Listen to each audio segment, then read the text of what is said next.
It's always a little perplexing when two of the same shoes show up at the house, but hey, that's what a giveaway is for. We will talk about that box in 1 second, but first, we will not be training in these shoes today. Who is excited about the Speed Cross 6s? All right, I've got the 4s. I've got the 5. Who remembers the big bad wolf? All right, everybody, here we are publishing two videos today. The second one is all about comparing the Salomon Speedcross 4 to the Salomon Speedcross 5. I don't quite understand what's going on because somehow I got my hands on this Speedcross 5 early. It's not available yet in a lot of places. We've been watching for 3-4 years now, all right? Well, here are the 6s. I love the Speedcross lineup. Now, it's a very niche down, very specific trail running shoe. First of all, love the colorway, that yellow and red, but bottom line, it looks like they updated the upper over the top of the midfoot. Very exciting. Love the Speedcross. Thank you, Salomon, for sending those along. Let's just put those right up there. And then as I just mentioned, Tracksmith, this is the second box. I will give this one away, and it has a journal inside, it has a hat inside, it has gloves, it has all this stuff, all this running gear, so we'll give this box away very soon. But hey, blue bar on the screen, we will give away today. I just was like, CL, thank you. I don't need it, so I'm giving it away. I think we're looking at about a $40 running hat right here, all right? The first person to comment on the post on the Facebook page this morning, Facebook page, go comment, and the first person to comment will win this running hat. I'll ship it off to you this week. Sound like a plan, everybody? Actually, let's do the comment of the day right now. Here we go. David, thank you for the insight. I've never tested this shoe. Speaking of trail running shoes and winter running, and I hope you're doing well out there. It's January. We are in the thick of it, in the thick of winter, at least in the northern hemisphere. I realize, shout out to Australia, New Zealand, South Africa. We haven't forgotten everything. I know it's blazing hot down there. I think, isn't the Australian Open about to start down under? All right, David Lemon, he says, La Sportiva Blizzard GTX is definitely the way to go for me for winter trail runs in the Alps. Very good insight there. Again, a shoe that I am not familiar with. David, you get the comment of the day. All right, who's going to win it? Onward we go. Let's get ready for this run.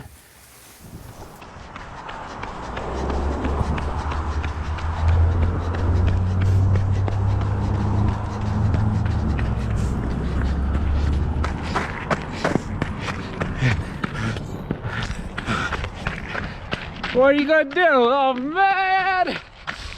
This isn't good. I got to think about a plan here. Oh man, smile and pivot, just like I said 2 weeks ago.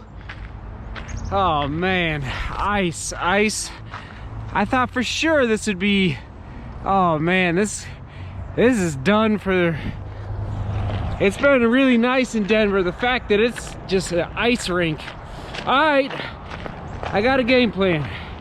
I think I'm gonna pivot, head this way.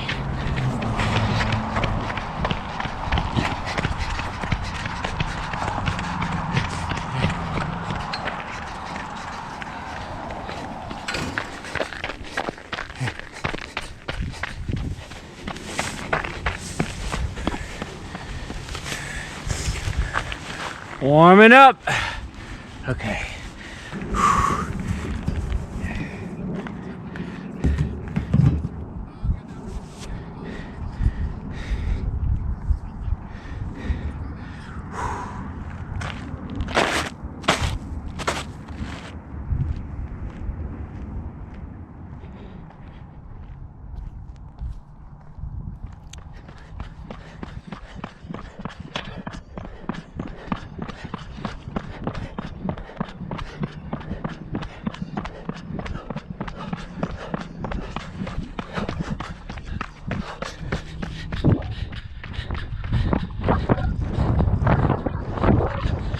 Mile 1, 5:49 on the snowy track, but it's melting. It's melting. Mile 2, 5:52. Pit stop.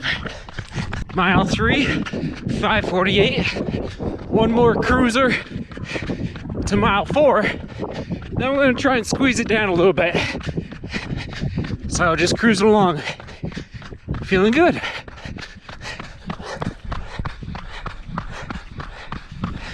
For the heart rate trainers, 137 for the heart rate. 137 right now. Mile 4, coming in at 5:48. Another one. All right, let's see if we can tighten the screws a little bit. Let's go!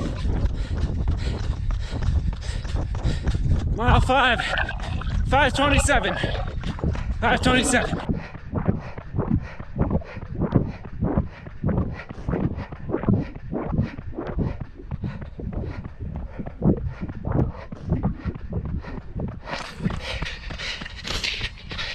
$5.33.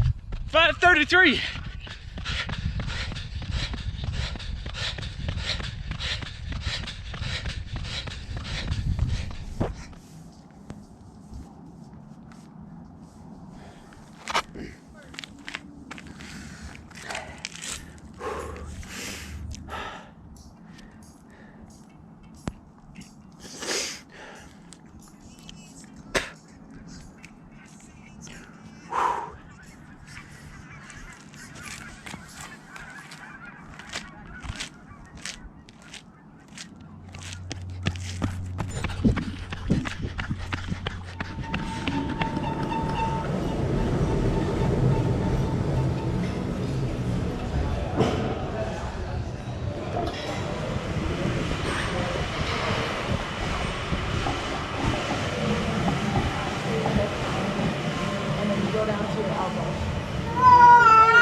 And we're back. Baby Kate and I hanging out, eating some food. You want one more bite? She's about done. She's had enough. We're putting down some sweet potato, and we've graduated to guacamole. We are excited about that. All right, here's the deal. I'm going to take you out. She is definitely done. You're ready for a nap. So, Mama is with Seth getting new glasses. So I am in charge of Kate, feeding her. Okay, let's get you out of here. So here's the deal, everybody. At mile 6.5, are you just ready to rock and roll? At mile 6.5, here we go. Let's get a burp. At mile 6.5 on the track, I tweaked my hamstring, my right hamstring. You saw me stretching it after the workout. I was planning to go 10 miles, ended up going 6 miles. 5:43 a mile. I was hoping to drop that down to about 5:35, 5:30 a mile, getting that speed going, a little bit of tempo work, but guess what? The hamstring was tweaked, and that's my fault. Once I discovered the ice on the Highline Canal, I pivoted to the track, which is about a half mile from that location. Instead, this is a little, maybe tip of the day, at least for me, I have to be careful doing track work in the same direction over and over again in cold conditions. I've noticed that my legs don't like going in the same circular motion. So even once I decided to pivot to the track, I almost told myself mentally, I did tell myself mentally, but I didn't actually do it, that at mile 5, I was going to do a 10-mile tempo. At mile 5, I was going to stop, which is hard to do when you're feeling a good groove on a track, and go the opposite direction, because again, it's that turning and you're using the same muscles on those turns over and over and over again. And sure enough, tweaked the hamstring. I think I'm okay. I went to the gym, rolled it out, stretched it out. It feels much better now. I'm a big fan. If you tweak something, don't just stop doing everything. Do a little bit of movement. Remember, motion is lotion. Keep those legs and those muscles moving, those tendons, those ligaments, because if you stop completely, that's when it can cease up and get even tighter. All right, so I jogged back. It was fine. But in the moment, I was like, whoa, I do not want this to turn into something bigger. So I stopped on the track at mile 6.5 rather than at mile 10. It was unfortunate, but anyway, I was feeling great. for the heart rate trainers out there, you heard me call it out. What was it, 127 or what? I think it was 137. Anyway, I felt very in control. I was starting to drop the pace, but it is what it is. We pivot, we learn. Careful. Oh yeah, I should have, instead of pivoting to the track, I should have just gone another 2 miles down to the Platte River Trail, for those familiar in Denver, and just gone straight back and forth on the Platte River Trail. Question of the day, when was the last time you had to pivot a workout? Whether it's because of conditions with weather, conditions with terrain, or conditions with how you're feeling that day. Maybe it was today. So anyway, tempo gone awry. We overcome. Listen, part of a journey of a training block is absorbing these difficult situations and not letting it derail you. It's okay to have a less than, not even a bad, a less than ideal long run, a less than ideal recovery day, a less than ideal track workout, all right? It's okay to have these every now and then, and it's part of staying resolute up here between the ears, all right? So anyway, onward and upward, love you. We're gonna go get her changed. All right, we'll toss it to another pivot vlog. It's part of the journey, everybody. All right, see beauty, work hard, and love each other.